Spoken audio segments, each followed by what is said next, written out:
The American Le Mans Series was built on famous foundations, and the very first Petit LeMans was here 10 years ago. The racing just keeps getting better. And they come side by side, door to door through Big Ben. Oh, and here we go! Werner looks to the inside, pushes it through. They're doing it again. They're trying to paint there down the straightaway. Montani takes a look to the inside. The P2 battle side by side into one. Werner leads it, and Montani takes it. Oh, and Brabham gets the lead, and Timo Bernard spins. There goes Dumas to defend. Lure pops to the outside. He knows he can do it because he's done it before. And Audi 1-2, bringing it home at the Generac 500.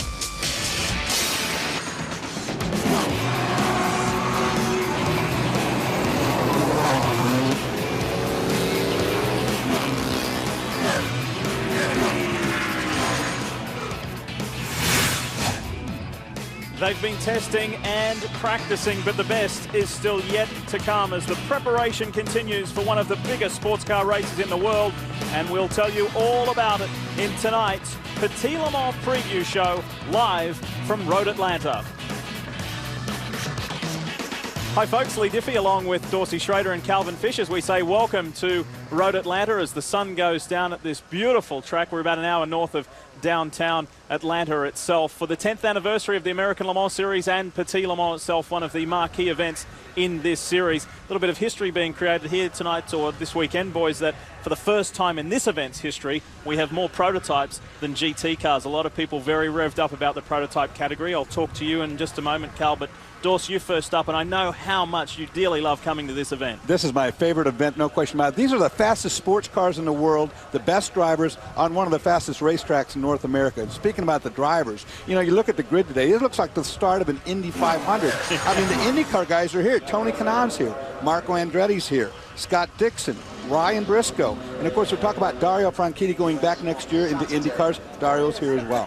Well, it's a very special time as we see some of the more stars that will be competing here. Gunnar Jeanette was just there at the end of that one. We've got former F1 star Christian Klee in here as well in the Peugeot camp. But a very special weekend for the American Le Mans Series and motorsport with a new initiative. Talk more about that. Well, the Green Challenge, this is the first year for this. This is the only sanctioning body in the world that is addressing the issue that we're running out of fuel. And what they've done is they've awarded the team who can be the best at reducing the carbon footprint of the race car. Yeah, it's good. It's called the Green Challenge, and we're going to have a whole lot more about it in this special live show. And we're very excited to say the showdown continues. The great battle is on. Audi versus Peugeot again. This is going to be fantastic. We saw the Peugeot at Le Mans, you know, when they showed speed we couldn't believe. And it was on the pole by quite a lot, but it didn't win. The Audi won. And, of course, the first top we had here in the United States, 12 hours of Sebring. The Peugeot shows up again. It's faster than the Audi again. And once again, at the end of the 12 hours, it was the Audi that won. This is the last chance for Peugeot. If they're going to beat the Audi, they have to do it here. And let me tell you, they've got the guns loaded. Yeah, it's all part of their project and aim to win Le Mans. So this one is very important in that larger scale plan.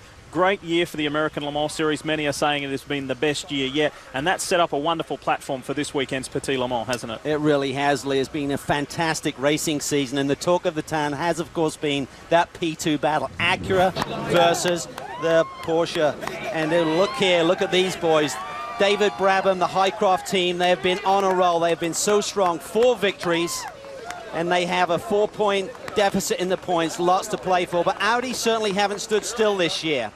They built a brand new R10 TDI. It's a lot stronger this year. It's a lot faster, and they're winning on all types of circuits. 7 victories in a row for this pair. Lucas Luhr, Marco Werner, they have the championship locked up. And in GT2, it's never been closer. This is the type of action we've seen all season long. The Porsche versus the Ferrari.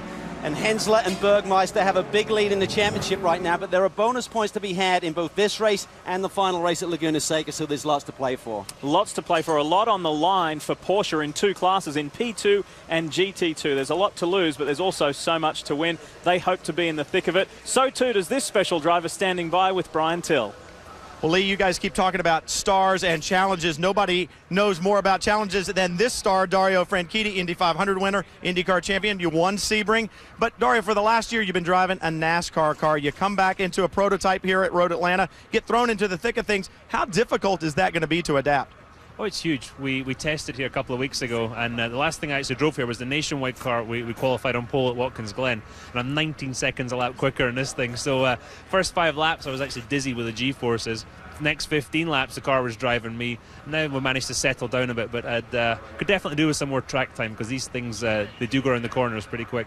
Well, I said he's a star. He will certainly adapt, but he is not the only star on pit road this evening. Chris? Well, Brian, next year they're going to be teammates, but this weekend Dario and Scott Dixon are competitors. And Scott, it's not just Dario. You've got a whole group of your IRL competition here. How much rivalry is there between you guys to be the one that comes away with the victory? You know, I think firsthand for us, you know, it's just a lot of fun. And I've been lucky enough to team up with Gilles' team with Acura and obviously Simon as well. And, you know, I gave them a bit of work, I think, after the weekend and crashing the car. So the team's done a fantastic job in fixing that. But I'm looking forward to it, you know. Maybe those guys there have had a little more time in the car than I have racing in previous races. But, yeah, we got TK, Briscoe, Alio, you know, Dario. We've got some big names out there, so it's going to be a lot of fun. And, hey, we're just going to win. We're going to take it away from them. They've got nothing else to worry about. Well, Scott's going to try and help both Pagenaud and DeFerrin get their first victory in the Acura. Thank you, Chris. So much to talk about. We are right opposite the pit and paddock area here at Road Atlanta. We're live here on Speed, the American Le Mans Series celebrating its 10th anniversary. Petit Le Mans is the focus this weekend, and we reflect on the remarkable history of this event. The very first was 1998, and a solid field took the green flag. This is where the concept was born. This is where it became a reality. And a car manufactured right here, just up the road in Georgia. The Batmobile for Panos was fast all day long. So too was the Doyle Risi Ferrari 333 SP with Wayne Taylor, Emmanuel Collard, and Eric van der Poel. But this was something that we will never forget. Yannick Dalmas over and out, but okay. He was able to walk away from that one, which was a positive side to that flip. Late pit stop was very, very costly for the Panos team, and it handed the victory to the Doyle Risi Ferrari boys. And Eric van der Poel and Collard are here this weekend.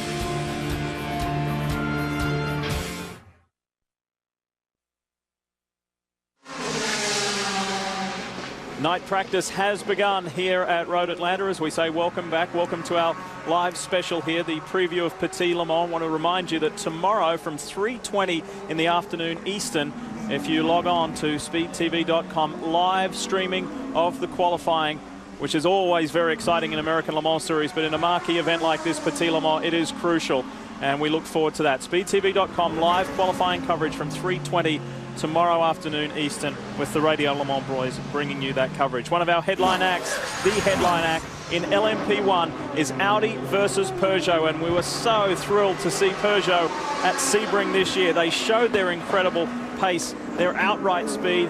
Audi and Peugeot went blow for blow, and it was thrilling. It was quite the fight. In the end, reliability issues bit both cars, both marks, and Peugeot did not win this particular bout up against Audi. And although we saw the Peugeot up at the front and challenging and chasing at the 24 Hours of Le Mans in June, the German marque prevailed once again. So we bring you to round 3, if you like, in the big Enduro Classics, even though they've been racing throughout the summer in Europe. This is bout number 3. As we talk more about Audi, here's Brian Till. Lee Diffie, nobody knows about the battle with the Peugeot more than this man, Alan McNish. Now, Alan, championship settled over in the LMS and ALMS as well. This one, is it all just about bragging rights? Exactly, because you're right. We've managed to win the Le Mans 24 Hours in the American Le Mans Series and the Le Mans Series. Peugeot's been fast every single time and had a lot of success in Europe, but they want to take the big crown off us. And this is the last one that's up for grabs, the Petit Le Mans. So if people thought this one was going to be easy, they got another thing coming. These guys are going to fight to the bitter end, Lee. They certainly will, and McNish is very excited about that. Hey, we have to be fair. We have to balance this argument. Let's go to the Peugeot camp. Here's Chris. Well, Peugeot was so successful over in Europe. They got 4 or 5 wins over there. But over here in the U.S., they've shown raw speed, but never the results. Nicholas Manassian trying to change that. However, Audi has never been beat at Petit Le Mans. Can you guys do it this weekend? Also, of course we can. We're a different car since Sebring. The car is much more reliable, the car is much quicker, the crew is much better. So, I'm very confident. We got pace, a good driver lineup, and the experience has grew a lot with the team. So, I want to win, you know. I don't want to here just to be playing around. Well, they've got a big mountain to climb. Can the French team do it? Well, we saw Nick Manassian at the 24 Hours of Le Mans earlier this year. He put in a stunning drive in very challenging conditions. We've been treated, obviously we don't go to the LMS rounds, but we've been treated at Sebring and at Le Mans to witness these two great marques and two great organisations fight. Who's going to come out on top this weekend? I don't know which one's going to come out. I'm going to tell you one thing. It's awesome how fast they are. They're under the track record. I've never seen a car on a road race circuit go as fast as these two marques are going around here. Yeah. Which one will win? I don't know. I mean, on speed, Peugeot's got it by a half of a tenth right now.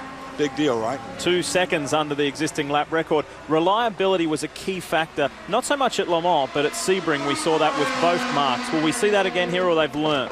Well, Sebring is a much tougher racetrack. It's a little bit longer in length, a lot of bumps there, so it's really a test bed for those teams moving on to Le Mans. Peugeot certainly had their problems there. Nicholas Manassian said it best, this is a different race car, but I think the key is they have to stop the mistakes. The drivers have made mistakes this year in losing races, and the mechanics and the team seem to lose their efficiency once there's a little twist in the tail here. So when things start to go wrong, they seem to lose track of what they need to do. And the fact that the simple fact that Peugeot is here underscores the relevance and importance of Petit LeMans in the sports car racing world, and of course with the lure of winning the big one, the 24 Hours of Le Mans. So much more to tell you about, so much more to celebrate here, the 10th anniversary of the American Le Mans Series. Great year for Audi, and it all started in a wonderful way down in Florida, St. Petersburg, earlier this year, particularly for Lucas Luhr.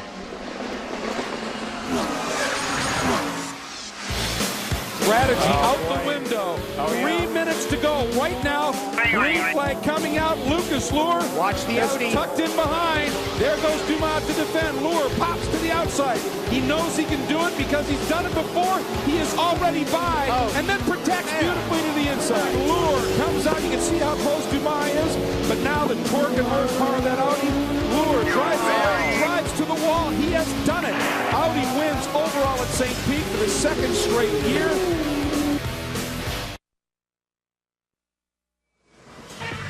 Back live from Road Atlanta, our special preview show for Petit Le Mans continues, and the green flag flies, so the cars roll. We say welcome back here trackside. This has been a lovely evening. We did one of these shows at Sebring, and here again for the second time tonight. We quite enjoy doing these. Want to quickly remind you that you can watch qualifying, watch and listen to qualifying at speedtv.com tomorrow from 3:20 p.m. in the afternoon Eastern, of course. So live qualifying with John Hindhoff and the Radio Le Mans boys bringing you that coverage, which will be exciting, and we'll have the race, of course, Saturday morning here live on Speed. Dorsey, this is going to be a good one. 4 classes racing here, huge speed difference between them. I just hope everybody gets a heads up look at this race.